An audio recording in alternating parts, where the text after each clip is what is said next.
이스라엘 백성들이 출애굽의 시작을 우리는 저번 주에 함께 보았는데요. 출애굽한 이스라엘 백성들의 눈앞에 무엇이 있었냐면 홍해가 있었습니다. 이스라엘 백성들은 홍해를 건넜을까요? 못 건넜을까요? 알려주지도 않았는데 대답을 하라고 하면 참 마음이 어렵죠. 건넜습니다.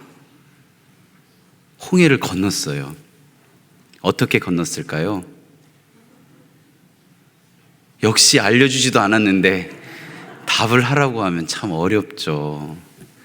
하나님께서 홍해를 건널 수 있도록 홍해를 가르시고 좌우에 큰 방벽을 만드셔서 남자만 60만 명이나 된다라고 하는 이스라엘 백성들을 다 건너게 하셨습니다. 그 비결이 무엇일까요? 오늘 찬양대가 그 답을 해주었습니다. 예수를 나의 구주 삼고, 이스라엘 백성들에게는 하나님을 나의 구원자로 믿고, 홍해를 건넌 이스라엘 백성들은 목이 많이 말랐겠죠. 그래서 우물을 하나 발견하는데 그 우물에 물을 떠 먹어보니 쓴물이었습니다. 하나님께서는 그 쓴물을 단물로 바꾸어 주셨습니다. 그 비법이 무엇일까요? 오늘 찬양대가 그 답을 주었습니다. 예수를 나의 구주 삼은 삶. 이스라엘 백성들은 계속 광야를 걸어갔습니다. 그때 많이 배가 고팠습니다. 하나님 배고파요. 차라리 애굽으로 돌아가는 게 낫겠어요. 라는 이야기를 할 때 하나님께서 만나와 메추라기를 주시고 그들의 배를 부르게 하셨습니다. 그렇게 될 수 있는 이유를 찾아보면 그 이유가 무엇이냐면 오늘 우리 찬양대의 고백, 예수를 나의 구주 삼고. 우리들의 삶 가운데 앞에 홍해와 같이 건널 수 없는 큰 강이 보이십니까? 애써 찾아가서 물을 떴는데 그 물이 참 쓰다라고 여겨지는 그러한 순간들을 느끼고 계십니까? 참 열심히 살았는데 배가 참 고프다라고 하는 그런 허기짐을 느끼고 계십니까? 그때 예수를 나의 구주 삼고 이렇게 고백하는 간증이 우리 안에 있을 때 하나님께서 넉넉하게 채워주심이 우리들의 삶 가운데 가득할 줄로 믿습니다. 이 은혜가 이 자리에 있는 모든 분들에게 동일하게 임하기를 축복합니다. 우리 강례교회가요 10월 마지막 주부터 주보에 변화를 주신 것 혹시 아시나요? 주보를 잘 안 봐서 몰라요 하시는 분들 빨리 보세요. 주보에 헌금자 명단이 빠졌습니다. 여러 이유가 있는데 그 이유를 지금 설명드리려는 게 아니고, 사실 우리 강례교회에서는 이거에 대해서 특별한 이야기들을 안 하시는데 요즘 강례교회가 어떻게 움직여지는지에 관심이 참 많은 것 같습니다. 외부에서. 그래서 주보도 찾아서 보고 그러면서 그 주보에 있는 이야기들의 변화를 저에게 조언해 주시는 분들이 있었습니다. 헌금자 명단을 빼면 안 된다고, 헌금자 명단을 빼면 헌금이 준다고, 왜 그런 결정을 하였냐고 많은 분들이 저에게 걱정하는 이야기를 해 주었습니다. 제가 뭐라고 대표했을까요? 제가 웃으면서 이렇게 이야기했습니다. 우리 강례교회 성도님들 무시하지 마세요. 우리 성도님들은 헌금을 체면치레로 하는 분들이 아닙니다. 앞으로 한번 보세요. 어떤 변화가 일어나는지 저는 벌써 기대됩니다. 우리 강례교회는요 함께 지어져 가는 교회라고 저는 확신합니다. 이것이 건강하고 행복한 교회의 모습이기 때문입니다. 말이 나온 김에 이야기를 좀 드려보겠습니다. 헌금이 뭐라고 생각하시나요? 헌금. 이건 금전적인 문제가 아닙니다. 우리가 저금하듯이 다시 돌려받기를 기대하는 마음으로 하는 그런 것이 아니죠.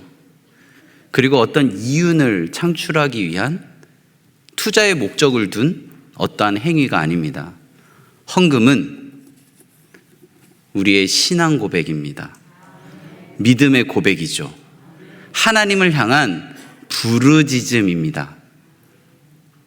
그래서 헌금은요, 모든 것이 주께로 왔습니다 라는 고백이 담긴 감사의 표현이고 신앙의 자연스러운 반응입니다.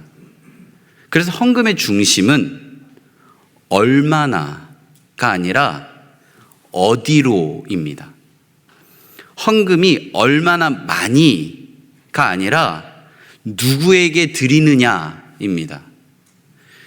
이것은 오늘 함께 나눌 말씀과도 많은 부분이 깊이 맞닿아져 있습니다. 이스라엘 백성들은 출애굽기 2장에서 고된 노동의 상황 속에서 더 이상 사람에게 이 문제를 해결할 수 없다라는 사실을 알았습니다. 그래서 그 고된 노동의 현장에서의 그 어려움들을 하나님께 부르짖었습니다. 부르짖었더니 하나님이 들으시고 기억하시사 구원의 이야기들을 시작하셨습니다. 우리가 저번 주의 이야기를 기억해 보면 하나님께서 이 구원의 이야기를 시작하실 때 애굽에 10가지 재앙을 내리셨죠. 그때 애굽 사람들의 모습을 기록하고 있습니다. 이 재앙이 너무나도 고되고 힘들어서 그들도 부르짖었는데 그 부르짖음이 전무후무한 부르짖음이었다라고 성경은 기록하고 있습니다. 애굽의 전무후무한 부르짖음 뒤에 무엇이 있었냐면 심판이 있었습니다. 출애굽기 2장에서 이스라엘 백성들의 부르짖음 뒤에는 무엇이 있었냐면 구원이 있었습니다. 어디를 향해 부르짖느냐, 어디를 향하고 있느냐는 우리들의 신앙생활에 있어서 너무나도 중요한 것입니다. 하나님을 향해 부르짖은 이스라엘의 부르짖음이 우리 강래교회에 가득하기를 바라고 소망합니다. 지난 2주간 우리는 부르짖는 백성과 보혈로 받게 되는 구원에 대한 이야기를 함께 나누었습니다. 오늘 본문은 부르짖음에서 부르심으로 상황이 전환되어집니다. 애굽의 고통 가운데 하나님께 부르짖었던 백성들을 이제 하나님께서 부르십니다. 하나님께서 이 부르짖음을 듣고 기억하셔서 일을 하셨던 이 상황 속에서 하나님은 이제 이스라엘 백성들을 부르셨습니다. 부르실 때 먼저 무엇을 하시냐면요, 하나님께서는 이스라엘의 과거의 모습을 상기시키십니다. 우리 4절 말씀 함께 읽겠습니다. 내가 애굽 사람에게 어떻게 행하였음과 내가 어떻게 독수리 날개로 너희를 업어 내게로 인도하였음을 너희가 보았느니라. 하나님은 묻습니다. 출애굽 구원의 주체가 누구인가? 그 질문에 답을 이끌어가는 데 있어서 어떤 추상적인 개념으로 접근하고 있지 않습니다. 구체적인 사례를 가지고 이야기하고 있습니다. 4절에서는 애굽 사람에게 어떻게 행하였는지라는 표현을 씁니다. 하나님께서는 애굽 사람들에게 10재앙을 어떻게 행했는지 너희들이 보았지. 애굽 사람들이 뒤에 쫓아올 때, 홍해가 앞에 있을 때 홍해를 어떻게 건넜는지 너희들이 보았지. 목마를 때 쓴물을 단물로 바꾼 것을 너희들이 보았지. 배가 고프고 허기졌을 때 만나와 메추라기로 너희들을 먹이셨다라는 것을 보았지? 라고 묻습니다. 구체적으로 묻는 것이죠. 오늘 이 자리에서 우리 하나님의 부르심 안에 있습니다. 하나님은 그 부르심의 순간 먼저 묻습니다. 홍해와 같은 큰 넘기 힘든 그 장애물 앞에서 내가 어떻게 했는지 기억하고 있니? 내 마음 가운데 너무나도 써서 이것을 감당할 수 없는 그 주제들을 어떻게 단모습으로 바꿨는지 보았지? 너무나도 허기져서 외로움 속에서 아무도 내 손 잡아주지 않을 때 내 손 잡아준 하나님의 손길을 잊지는 않았지? 라고 묻고 계십니다. 이 모든 구원의 주체가 하나님의 손 안에 있었다라는 사실을 이스라엘 백성들에게, 그리고 오늘 이 자리에 있는 우리 모두에게 묻고 계신 것입니다. 4절 말씀에 보면 독수리 날개로 너희를 업어 내게로 인도하였다라는 표현이 있습니다.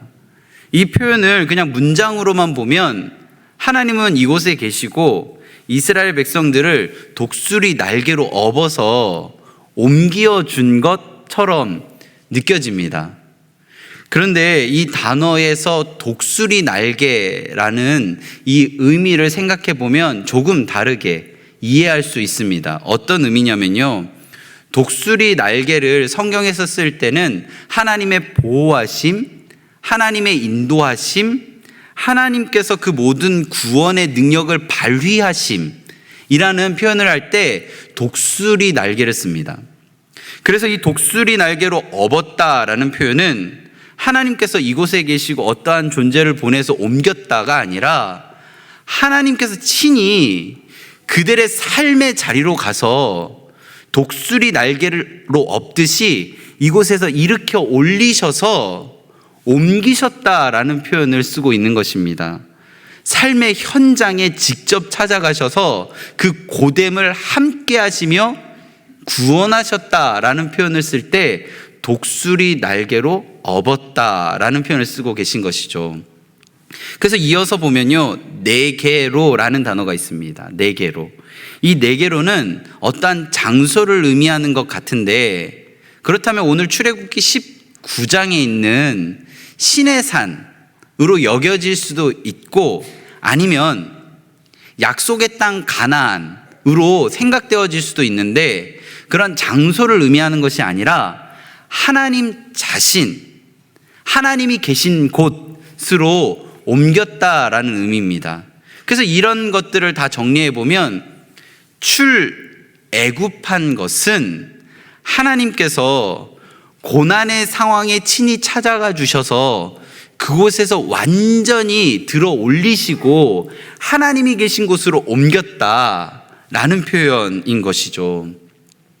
독수리가 새끼를 데리고 높이 올라가서 떨어뜨리는 이유는 그 새끼가 떨어져서 죽기를 바라는 것이 아니라 날개치며 올라가기를 바라는 그 어미의 마음과 같이 하나님께서 이 떨어져가는 이스라엘 백성들의 그 고단함을 아시고 날개로 받아서 하나님이 계신 곳으로 옮기셨다라고 이해하시면 됩니다.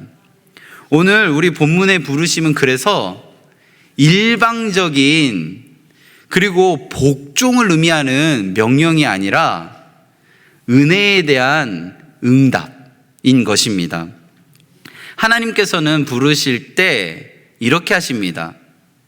하나님께서 우리의 부르짖음을 들으시고 기억하시사 구원을 시작하시는 순간 우리를 부르신다라는 것입니다.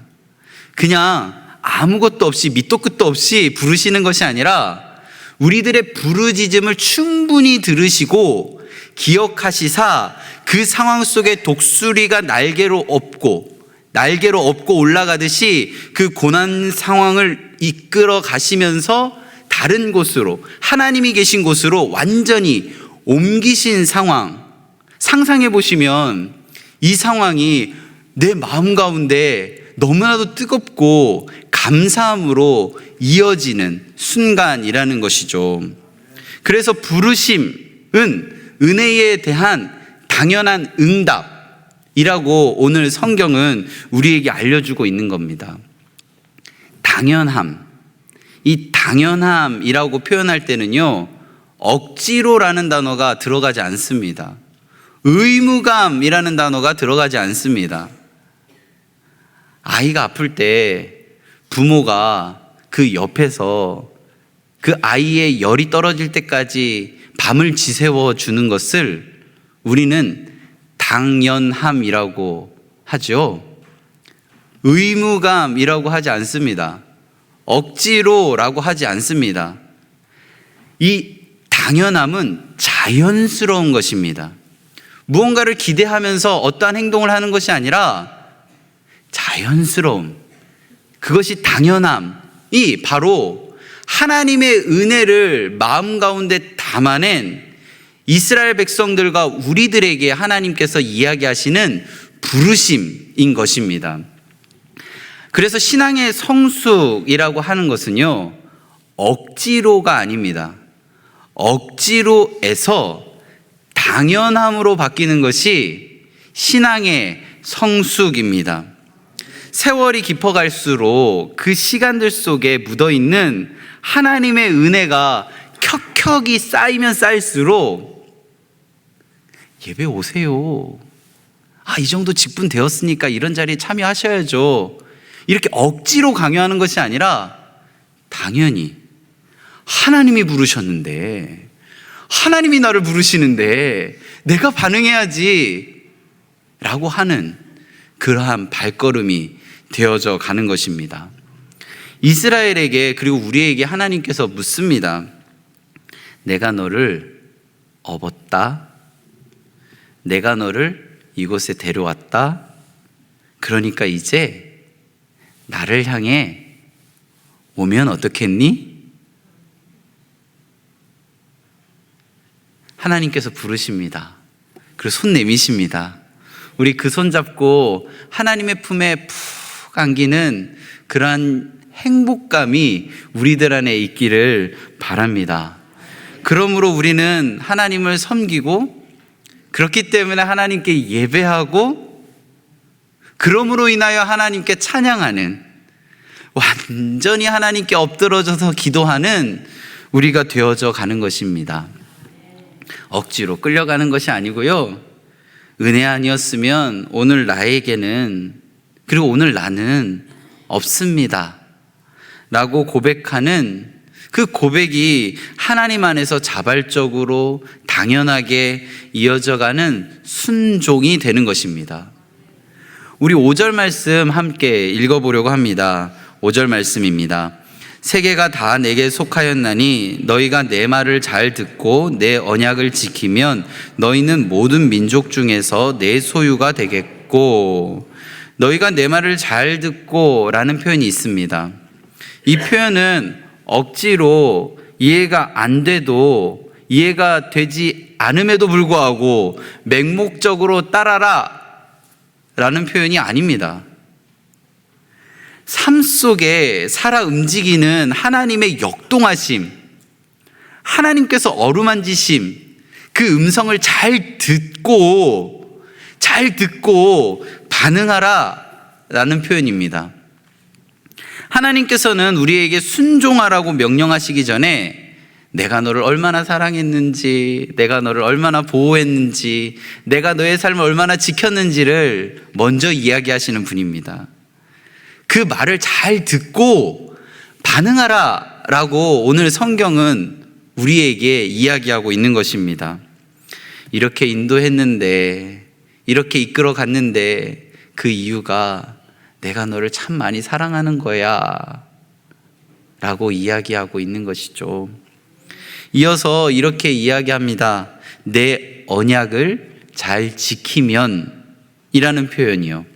이것도 어떠한 조건을 강요하고 이 조건을 달성하면 내가 이러한 상급을 주겠다라는 조건문이 아닙니다.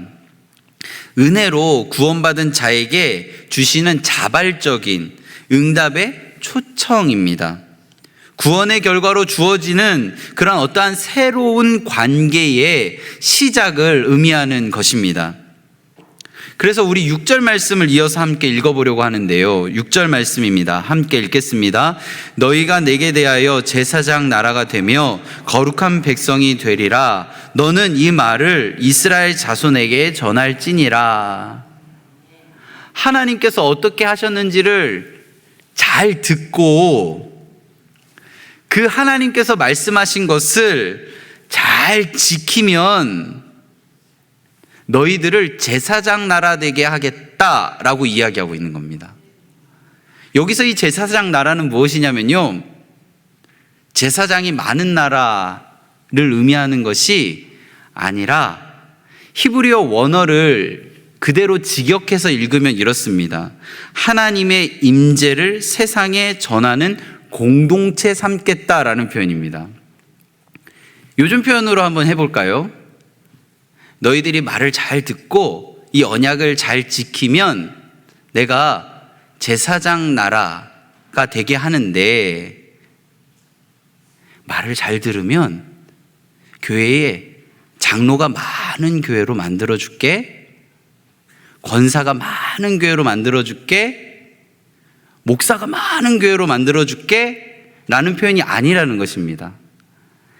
너희들이 내가 한 이야기를 잘 듣고 기억하고 지키면 하나님의 영적 임재함이 세상에 전하는 공동체로 삼아줄게 라는 표현입니다.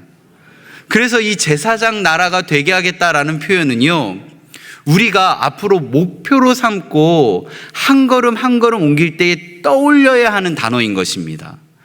우리 강례교회가 제사장 나라가 되기를 바랍니다. 이 제사장 나라 부르심은 단순히 예배를 잘 드리는 나라가 아닙니다. 예배를 잘 드리는 교회를 의미하는 것이 아니라는 것이죠. 하나님의 임재를 세상에 드러내는 나라, 하나님의 임재하심을 세상에 나타내는 교회를 의미하는 표현이 제사장 나라가 되게 한다라는 표현인 것입니다. 이것을 내적 소명, 외적 소명으로 표현할 수 있는데요. 내적 소명은 무엇이냐면 무언가 잘 이해가 되지 않는데 강력한 당김이 있는 거예요.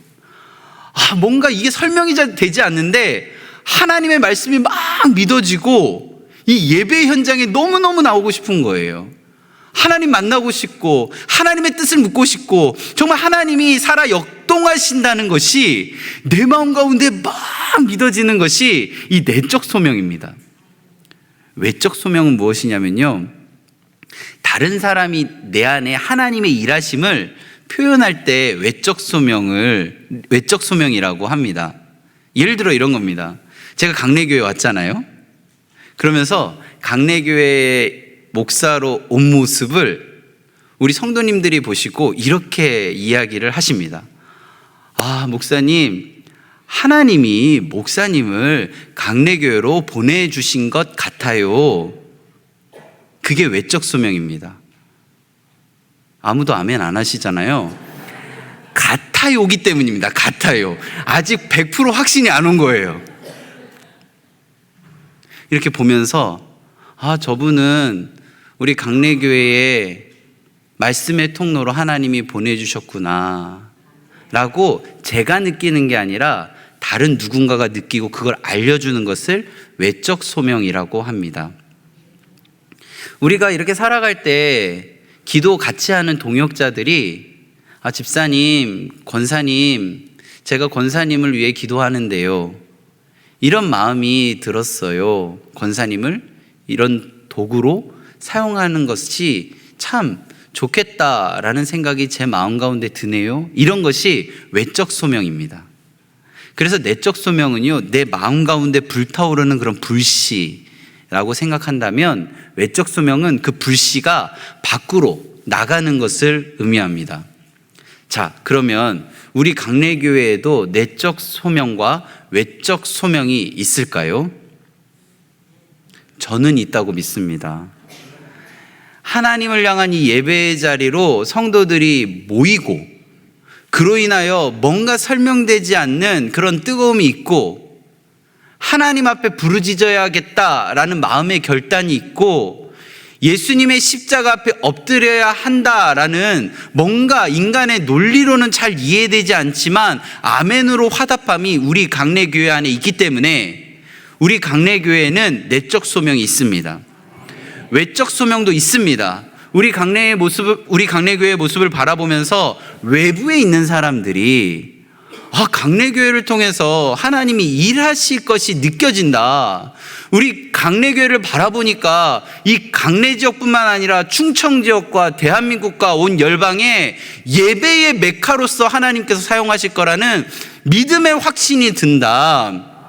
강례교회를 바라봤더니 기도의 등대와도 같아서 이 어둠의 이 시대를 하나님의 빛으로 바꿔주실 것이라는 기대감이 든다. 이게 강례교회의 외적 소명입니다. 우리 안에 뜨거운 그 불씨가 우리 안에만 있는 것이 아니라 세상에도 나가는 불씨가 되어지는 이 내적 소명과 외적 소명이 공존하는 교회, 이 교회가 바로 제사장 나라가 되라 라는 그 명령을 오롯이 받아냈다라는 증거입니다.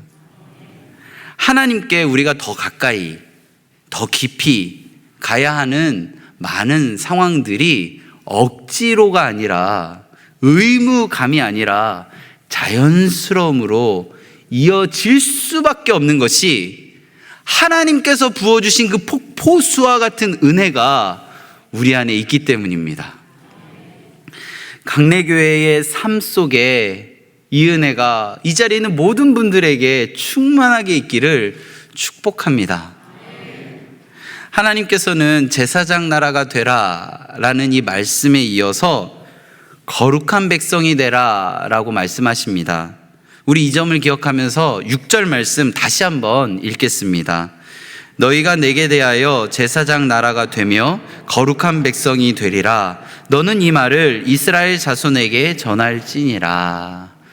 거룩한 백성이 되리라 라는 이 말에서 거룩은 구별됨을 의미합니다. 구별됨.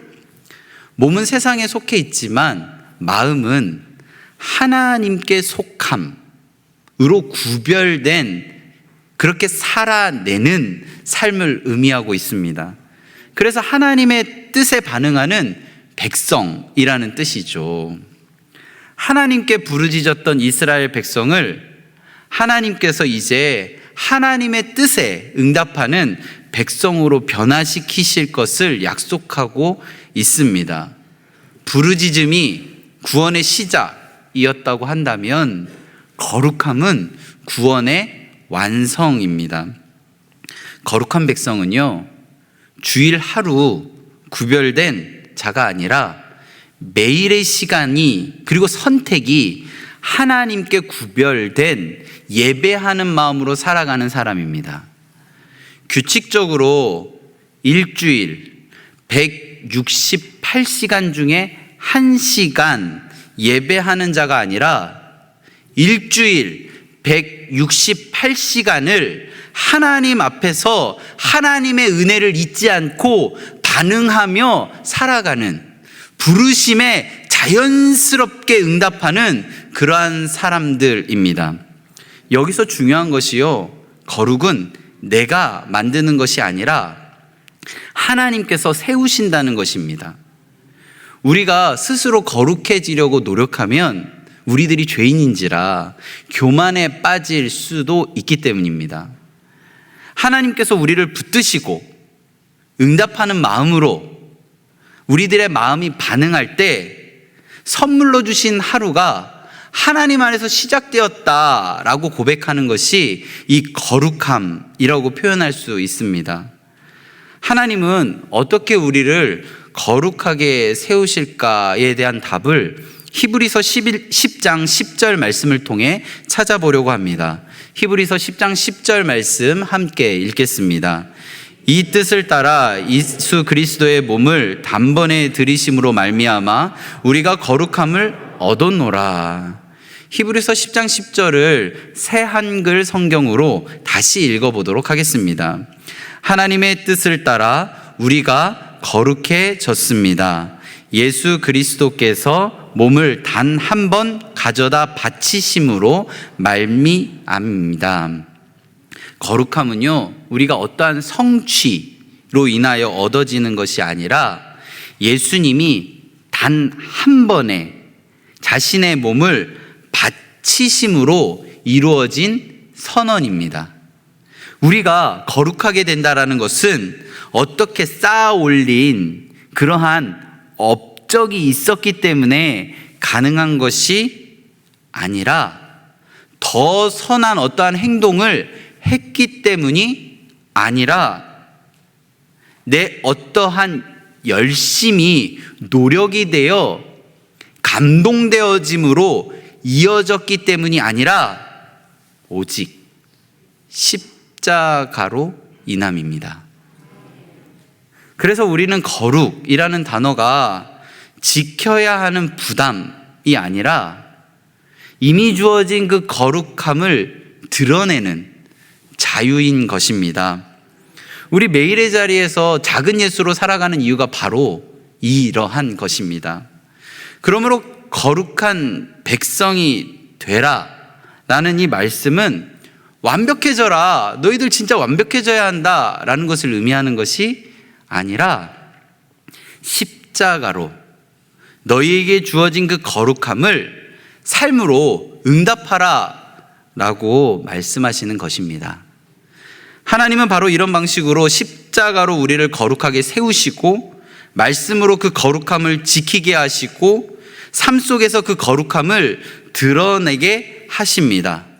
하나님께서 우리를 거룩한 백성으로 세우신다는 것은요, 하나님의 사랑을 닮은 백성, 하나님의 마음을 품은 백성, 하나님의 뜻을 기쁨으로 선택하는 백성으로 세우시겠다라는 약속입니다. 그 출발점은 단순합니다. 이렇게 기도하면서 하루를 시작하는 것이죠. 하나님, 오늘도 제가 주님의 백성으로 살겠습니다. 우리 한번 따라서 해볼까요? 제가 한번 할 테니까 따라서 한번 해볼게요. 하나님, 오늘도 제가 주님의 백성으로 살겠습니다. 우리 한 번 더 해볼까요? 하나님, 오늘도 제가 주님의 백성으로 살겠습니다. 이렇게 기도하고 시작하는 거예요. 하나님, 오늘도 제가 주님의 백성으로 살겠습니다. 회사에 가서도요, 하나님, 오늘도 제가 주님의 백성으로 살겠습니다. 문고리를 열고 집에 들어갈 때도요, 하나님, 오늘도 제가 주님의 백성으로 살겠습니다. 제가 출애굽기 설교를 지금 3번 했는데요, 이 3번의 설교를 한 문장으로 정리해 보려고 합니다. 부르짖음은 우리가 하나님께 가는 길이고, 보혈은 하나님이 우리에게 오시는 길이며, 부르심은 하나님과 우리가 만나는 자리입니다. 우리 앞에 있는 자막 한번 같이 읽어볼까요? 부르짖음은 우리가 하나님께 가는 길이고, 보혈은 하나님이 우리에게 오시는 길이며, 부르심은 하나님과 우리가 만나는 자리입니다. 우리 외울 수 있겠어요? 저는 지금 안 돼요. 일주일 동안 이 문장을 읽고 또 읽고 제가 다음 주에 한번 같이 외워보면서 예배 시작해 보려고 하는데요. 첫 번째, 부르짖음은 뭐라고요? 우리가 하나님께 가는 길이고, 보혈은 뭐라고요? 하나님이 우리에게 오시는 길이며, 부르심은 뭐라고요? 하나님과 우리가 만나는 자리입니다. 와, 거의 1타 강사 수준으로 지금 제가 알려드렸으니까 다음 주까지 잊지 마시고, 이 문장이 내 안에 정말 믿어진다면 우리들의 인생은 완전히 바뀌죠. 뭔가 억지로가 아니라 당연함, 뭔가 의무감이 아니라 자연스러움, 하나님의 부르심 안에 순종하는 삶이 되어지는 거죠. 이것이 나의 간증이죠. 이것이 나의 힘이 되는 거죠. 예수를 나의 구주 삼고 고백하는 우리의 삶이 되는 거죠. 하나님께서는 우리에게 말씀하십니다. 너는 내 소유야. 너는 제사장 나라야. 너는 거룩한 백성이야. 우리 이 말씀에 아멘으로 화답한 이 자리의 모든 분들에게 하나님께서 감당할 수 없는 은혜로 충만하게 임하기를 간절히 바라고 축복합니다. 하나님은요, 우리를 너무나도 사랑하십니다. 억지로 힘들게 이거 해야 된다, 이거 해야 너에게 이거 줄 거야 라고 이야기하시는 분이 아닙니다. 하나님은 이미 우리에게 너무나도 많은 은혜를 주셨고요, 너무나도 많은 복을 주셨습니다. 그것을 우리가 지켜가야 하는데, 과거의 추억으로만 남겨둔 우리들의 모습을 오늘 다시 이야기하십니다. 과거에 이러지 않았니? 오늘도 그랬으면 좋겠는데? 예전엔 그렇게 하지 않았니? 오늘도 그렇게 했으면 좋겠는데? 라고 부르시는 하나님의 음성이 우리들 귓가에 들리시기 바랍니다. 들리면 반응하시고, 들리면 지키시는 우리들이 되기를 소망합니다. 우리 한 가지 사실을 발견하였습니다. 하나님은 우리의 부르짖음을 들으시고 구원을 시작하셨고, 하나님은 우리를 부르심으로 하나님의 일을 완성하기를 원하신다라는 사실이요. 오늘 우리에게 필요한 것은 나는 하나님의 백성이다라는 그러한 감동을 잠시 느끼는 것이 아니라 하나님의 부르심에 응답하며 지키며 살아가겠다 결단하는 것입니다. 질문을 하나 드려보겠습니다. 마음으로 한번 답해 보세요. 하나님의 말씀을 듣고 지키는 일 가운데 요즘 나에게 가장 어렵게 느껴지는 부분이 무엇인가요? 다 지킬 수 있는데 지키기 어려운 그 한 가지, 다 지킬 수 있는데 지키기 어려운 그 자리가 어디인지 오늘 이 자리에서 부르짖는 마음으로 하나님께 답해 보시겠어요? 하나님께서는요, 그 대답 위에서 일하실 것입니다. 나는 도저히 안 되는데 하나님께 부르짖었더니 하나님이 들으시고 하나님께서 기억하시사 일하심으로 인하여 그 자리에서 우리를 부르십니다. 하나님께서 내 소유, 제사장 나라, 거룩한 백성으로 부르셨기에 우리는 그 부르심에 잊지 않고 반응해야 하는 것입니다. 하나님은 우리에게 말씀하십니다. 너희가 내 말을 듣고 내 언약을 지키면 너희는 내 것이 될 것이다. 부르짖음 위에 세워진 부르심, 그 부르심을 지키는 가정과 인생이 되기를 축복합니다. 오늘도 우리를 부르짖음으로 시작했습니다. 부르심으로 서가는 여정 속에 우리는 걷고 있습니다. 제가 며칠 전에 문어빵을 먹었거든요. 그 문어빵의 포장지에 이런 글귀가 있었습니다. 문어빵 먹고 무너지지 마세요. 와, 저는 그 포장지를 한참 보면서 은혜를 받았습니다. 와, 문어빵을 먹고 무너지지 마세요. 뭔가 하나님의 음성 같았습니다. 그래서 제가 문어빵을 엄청 맛있게 먹으면서 무너지지 말아야지 하면서 오늘 말씀을 떠올렸습니다. 제가 이 자리에 있는 모든 분들에게 한 문장으로 말씀드리고자 합니다. 부르짖음으로 시작했으니 부르심 위에 무너지지 마세요. 하나님의 부르심 위에 무너지지 마세요. 세상 풍파가 나를 감싸 안을지라도 하나님의 부르심이 내 안에 있기에 나는 그것에 반응하며 오늘 하루를 살아가겠습니다. 세상의 큰 벽이 나를 향해 덮어오는 것과 같은 두려움과 무서움이 내 안에 있을지라도 하나님의 부르심이 있기에 나는 무너지지 않겠습니다. 예수의 십자가 붙들고 오늘 하루 행복하게 살아가셨으면 좋겠습니다. 예수 그리스도의 보혈을 힘입어 하나님께서 허락하신 인생을 즐겁게 기쁜 마음으로 살아가시기 바랍니다. 이 은혜가 이 자리에 있는 모든 분들에게 동일하게 임하기를 간절히 바라고 축원합니다.